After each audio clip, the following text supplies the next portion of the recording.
Don't click off. Did that really work? That make y'all stop scrolling? Don't scroll. You know, when I first started rapping, people didn't believe in me. They didn't get it. They didn't understand. Dorian, you got a bachelor's degree, you got a master's degree, you coach college basketball, you've done this, you've done that. Why are you rapping? Why do you want to be a rapper? Why do you want to get tattoos on your face? Why do you want to get the Cheeto hair? Why do you want to do that? They weren't seeing it. They weren't getting it. They didn't understand. This isn't just about artistic expression, which I love the fact that rap allows me to do that. It's about being able to make my own money and then having access to places where I can make more money, which can lead to generational wealth. I studied this game. I studied Jay-Z. I studied Puffy. I studied Dr. Dre, and I studied Nasir Jones. They weren't getting extremely wealthy from their music. They were getting wealthy from their investments. And this right here is Nas. Shout out to Soulja Boy. $165 million from one decision. Nas made $165 million. I'm going to break down exactly what Nas did to get to this point, how it all works, and what we can learn from it, and what we can do in the future. But before I do that, you need to click like, you need to click share, you need to comment, you need to click the links in the box, in the bio. You need to click TubeBuddy. It's made me over $40,000 on YouTube. It's free to install. Y'all say y'all want popping YouTube channels. I don't know why y'all don't install it. Go click the TubeBuddy link right now. My ducks, my swans, welcome to the pond.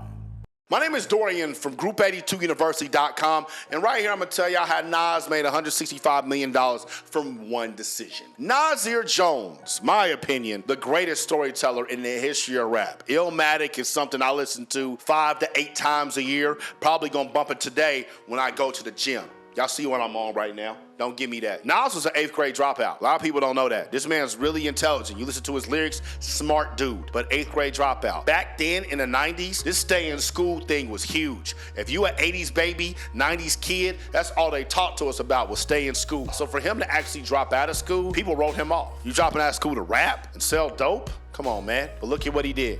He flipped it. But once he got into the music industry, he realized what everybody else realized. I'm not gonna get rich from this. So what else can I do to get rich and get wealthy and protect my family? Now, I'm not saying that other people influenced him, but I will say this. Puffy is from New York, and we saw how he got rich. Jay-Z is from New York. We saw how he got rich. Nas started doing little things in the early 2000s where, you know, he had his clothing line, Esco, and we seen him do some commercials with Hennessy and stuff like that, but he wasn't known as this big investor yet. But all of that changed when he founded Queensbridge Venture Partners. What's Queensbridge? That's Nas's projects that he grew up in. You wanna know about Queensbridge? Go look it up. I ain't about to talk about that in this video. What is Venture Partners? Venture Partners is a venture capitalist firm. What's a venture capital firm? Venture capital firm is someone who gives money to niggas to make them more money. That's all it is. Now, those aren't the terms that they use. That's exactly what they do.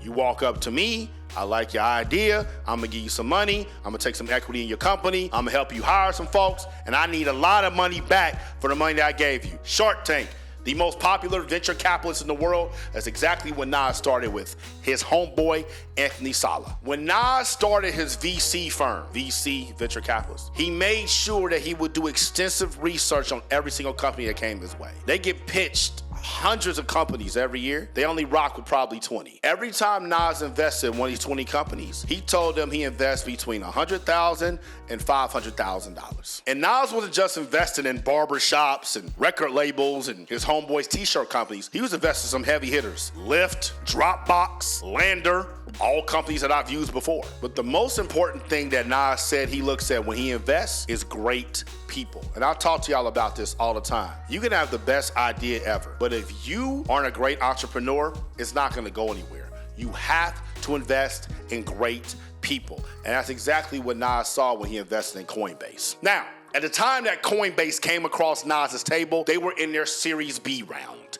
What does any of that mean? When you first start a company and you go and raise money from VCs, from venture capitalists or angel investors, wherever you're gonna get your money from, the initial round might be family and friends. The next round, if it's not family and friends, is going to be a seed round. Every round after that has a letter. What are the letters in the alphabet? A, B, C, D. It's the same thing with this. Series A is usually the round where the biggest investors probably come in early on, and that kind of gives you a lot of attention. And as each round goes forward, your valuation goes up, but it might not be as big investors unless somebody really wants a minuscule part of your company because you got something popping. Nas was able to invest in Coinbase in their $25 million Series B round. So it wasn't the family friends, wasn't the C round, wasn't Series A, it was the Series B. At the time of this Series B round, Coinbase was trading at about $100 a share privately. So if Nas invested that $500,000 that he told CNBC, which would be the top end of his investment, into Coinbase at that time, that means he got about 500,000 shares. If he did those 500,000 shares, when they went public in April 2021, Nas's stake in Coinbase will be worth $165 million.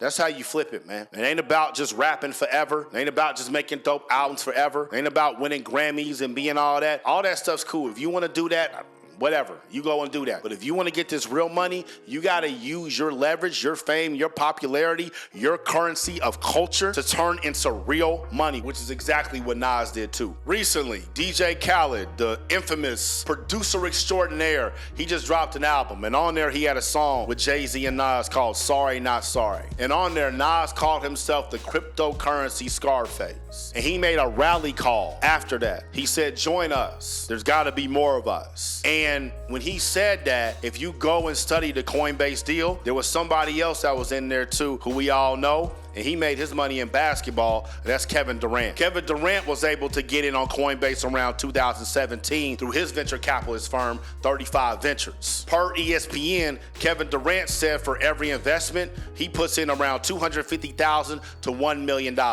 In 2017, when Kevin Durant invested into Coinbase, they were valued at about $1.6 billion.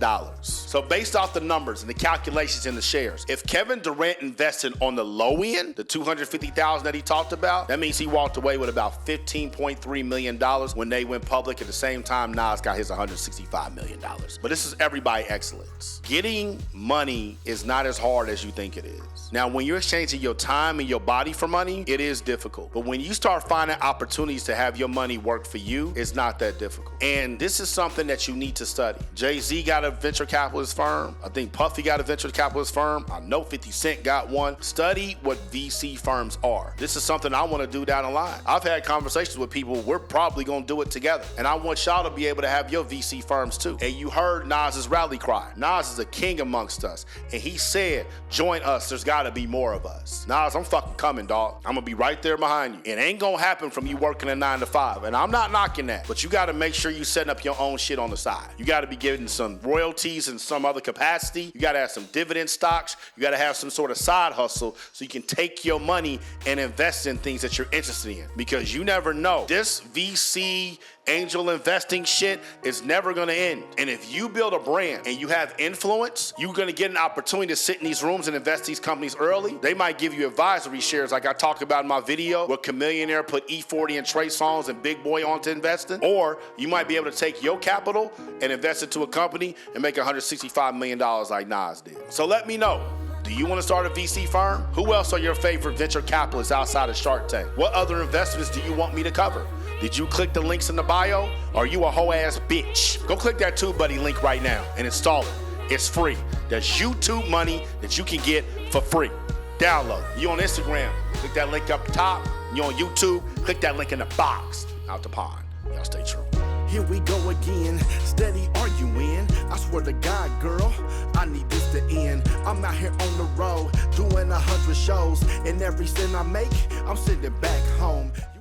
Group82University.com